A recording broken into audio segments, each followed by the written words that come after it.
Nasaan na ba si ate? Galingan mo naman, Kitty! Hindi kasi ako marunong. Ganto lang yun eh! Hello? Ano pala ginagawa niyo? Naglalaro! Di mo ba nakita? Oo nga, sino siya? Iwan ko, sino yan? Nagtatanong lang naman. Andito na ako, Piper.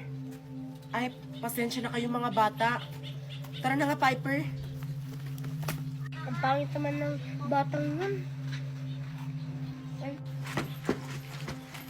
Sa susunod, Piper, ha? Huwag ka makipag-usap sa mga batang yun. Ate, ano palang sinasabi nila? Wala. Maganda ka daw. Tara na nga. Hala? Bakit sarado yung bahay natin? Ate, di ba si Daddy nandyan sa loob? Hala? Kailangan natin mabuksan tong pinto. Daddy? Ayan.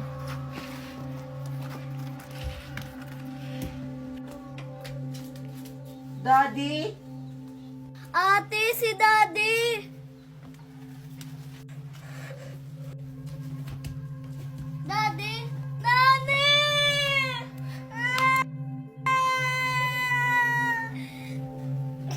Ngayong wala na kayong ama, may mag-aampun na sa inyo.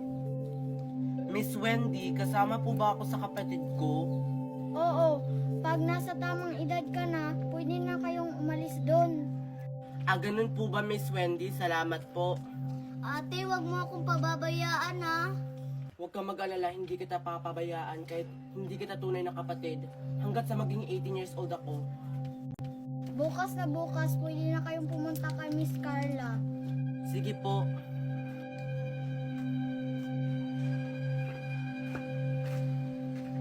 Ito na siguro yung bahay. Tao po. Tao po. Nandito na sila. Tao po. Tao po. Miss Carla. Kayo na ba yan? Apo. Ito na ba si Piper?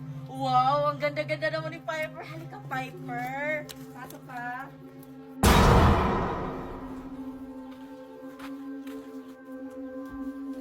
Ikaw na ba si Piper? Ang ganda-ganda naman ng batang to. Kamukha mo yung anak kong si Cathy. Kayo na po ba yung mag-aampun sa amin? Ay, oo. Sino siya? Siya po yung stepsister ko. Ganun ba? O halika na, Piper, ituturo ko sa'yo kung saan yung kwarto mo. Sure ako, magugustuhan mo yung bago mong kwarto. Halika na.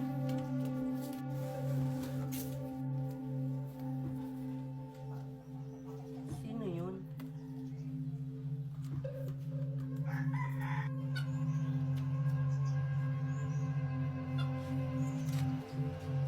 Hello? Ano palang ginagawa mo dyan? Olivia! Tara na nga! Sino yun?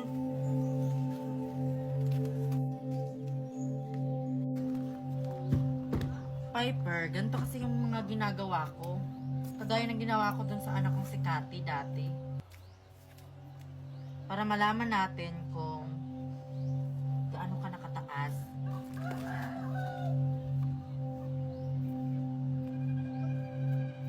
Next. Ang tangkad mo pala, Janice. Ayan. Nag-aaral ka pa, Janice? Opo. Mag-aral ka na mabuti, ha? O, Olivia, ikaw naman. Dalihan mo dyan, Olivia, ikaw na. Tangkad na pala ng alaga ko. Yan. O, Piper at saka Janice. Ito pala yung alaga ko, si Olivia. Nakakatakot naman yung alaga ni Miss Carla. Ate, paliwanag mo nga sa akin kung anong itsura ni Olivia. Maganda naman si Olivia. Tas kulot yung buhok. Kaso lang ang creepy niya kasi hindi siya nagsasalita. Ganun po ba, ate? Hello, Hello, Olivia. O ngayon, kilala nyo na si Olivia. Mabait na bata. Kapag gusto nyo makikipaglaro sa kanya, huwag kayong mahiyang lumapit sa kanya. Tara na nga, Olivia, kasi kakapit ka.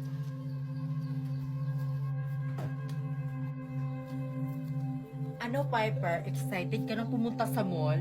Opo, Miss Carla. Ibibili ko lahat ng gusto mo. O, Janice, ikaw nang bahala dito, ah. Huwag na huwag mong palabasin si Olivia dito sa bahay. Sige po, Miss Carla. Bakit kaya hindi niya papalabasin si Olivia sa labas? Alam ko na, maglalaro kami ni Olivia sa labas. Olivia, nasan ka? Ginulat mo naman ako, Olivia. Tara, maglaro tayo sa labas. Tara. Tara na, Olivia. Maglaro na tayo sa labas. Maganda yung panahon mo, maaraw. Tara. Hala, ano yan? May circle, oh. Doon kaya tayo maglaro, Olivia. Halika na, Olivia. Bakit ayaw mong pumunta doon? Tara na. Halika na. Tara na, Olivia. Maglaro na tayo dito. Anong nangyari sa'yo, Olivia? Olivia, anong nangyari sa'yo? Ano ba yan, Piper? Sarado yung mall, no? Olivia, anong nangyari sa'yo? Tulong! Tulong! Dadalhin kita sa ospital. Tulong! Tulong! Tulong! Olivia! Olivia! Olivia! Olivia! Anong nangyari sa'yo? Anong ginawa mo? Di ba ang sabi ko, bawal siyang lumabas? Olivia! Ate, anong nangyari dun? Hindi ko alam. Maglalaro lang sana kami. Sino ka? Nasaan ako? Anong ginagawa ko dito? Anong gagawin ko sa kanya?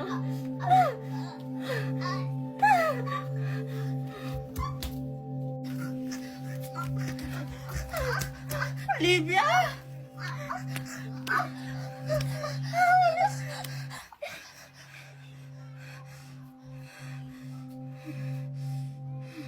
Ate, kumusta na kaya si Olivia? Ano bang ginawa mo dun?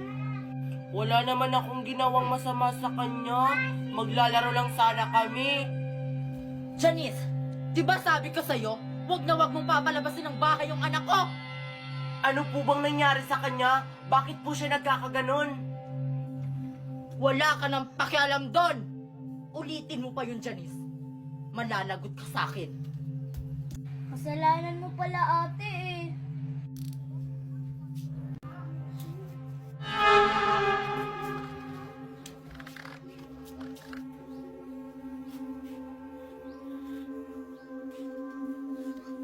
Aray!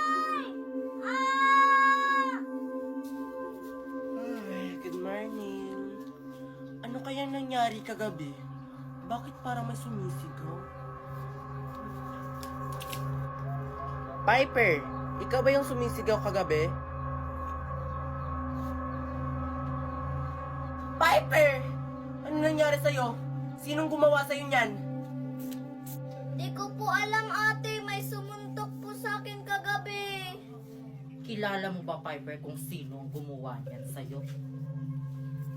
Sinong gumawa niyan sa'yo? Hindi ko po alam. Baka ikaw yung gumawa nito sa kapatid mo, Janice? Hindi ako! Hindi ako yung gumawa niyan sa kapatid ko! Natulog lang naman ako kagabi! Sinungaling ka! Simula nang nandito kayo sa bahay ko, malaki na ang galat mo dito sa kapatid mo. Hindi totoo yan! Ate, wag mong sasaktan si Miss Carla. Tara na, Piper! Umalis na tayo dito! Ate, ayoko. Halika na, Piper! Tara na, Piper! Umalis na tayo dito! Ayoko sumama sa iyo, ate. Huwag mo siyang itakas dito! Bahala ka sa buhay mo! Bakit ka nandito, Janice? Alam ko na kung anong meron sa bahay ni Miss Carla. Anong ibig mong sabihin? May nadiskubre ako. Walang anak si Miss Carla. Yung batang nasa bahay niya, parang Yun yung batang nawawala 5 years ago. Totoo ba yan? Bakit hindi niya sinasabi sa akin? Kaya halina po kayo. Nasa panganib po yung buhay ng kapatid ko. Huwag kang mag-alala, anak. Malapit ka ng babalik. Kunting tiis na lang. Ate, nasan ka na? Olivia? Olivia, nasan ka? Olivia?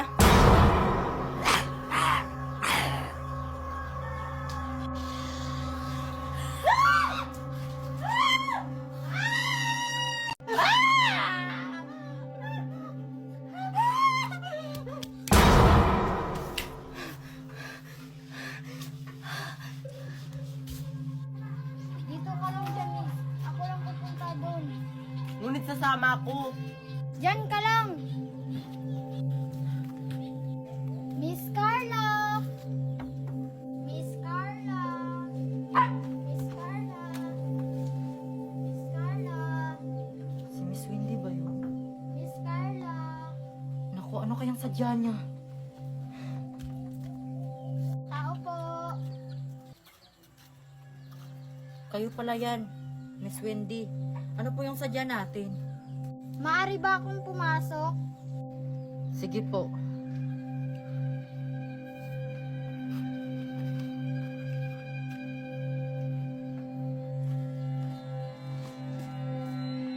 Si Olivia ba yun? Saan siya pupunta?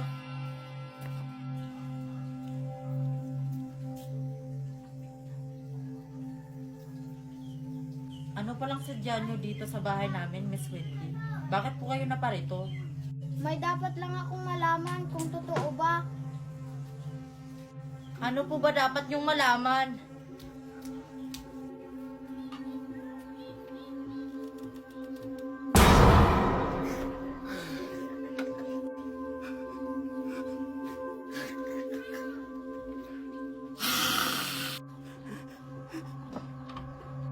Sige, aalis na ako. Sige, Miss Wendy. Teka, ano nangyari sa kamay mo? Ito. Wala po to, Miss Wendy. Patingin nga!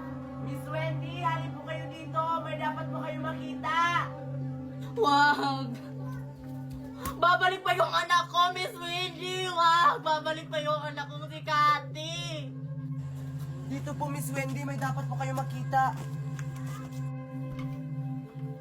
Tingnan po, Miss Wendy. Kailangan na natin umalis dito.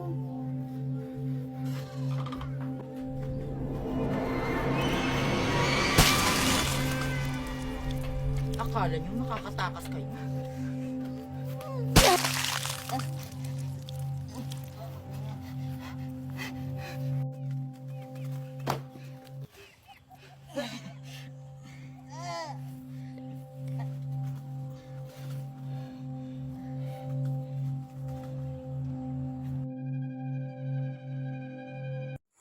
Wow, ang ganda-ganda naman dito, Bianca. Kanina ba yung ano? Oh, andito na tayo sa bahay-bahayang kubo namin. Tatara, ilalagay na natin to dun sa lalagayan. Tatara na. Ganun ba? Sa inyo pala to? Oo, sa amin Bianca? to. Ang ganda naman pala ng talaga view dito. Oo nga, ang tara. ganda Yung view. Ang ganda-ganda. Oo nga, ang ganda-ganda. Tsaka, Bilisan na nakikita natin pa yung kasi madaming palay. Yung ulan. Oo nga, tara. Tara. Tatara, oh. May manok pa nga kami. Oo, ang dami-dami at tsaka ang cute-cute. Hello mga chicken. At saka may swimming pool. Uy, di yan swimming pool. Eh, ano ba yung tawag niyan? Merong mga isda dyan. Pero Bianca, may tanong ako. Bakit ba may, ano dyan? Bakit may mga green-green? Ano ba yan? Hindi, lumot yan, lumot. Ano ba ang ibig sabihin ng lumot? Hindi ko alam, basta lumot daw tawag niyan, sabi ni mami at saka ni daddy. Ganun ba? Ano ba yan, Bianco? Di nga ako alam, no? Huy, Kevin, ilagay mo na to. Baka mahulog to. Ilagay mo Dito yan, dito. Ano yung uunahin nating lulutuin? Pansit canton? Oo, pansit kantong muna. Sige. Sige, papasok kami, Ito na. Tulungan kami na. Lagyan natin. ko lang. Kaya Oh, ayan. Hoy guys, paapayun ko na yung gas itong tubig ha.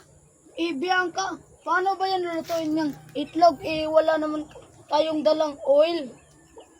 Oo nga, Kevin, oh.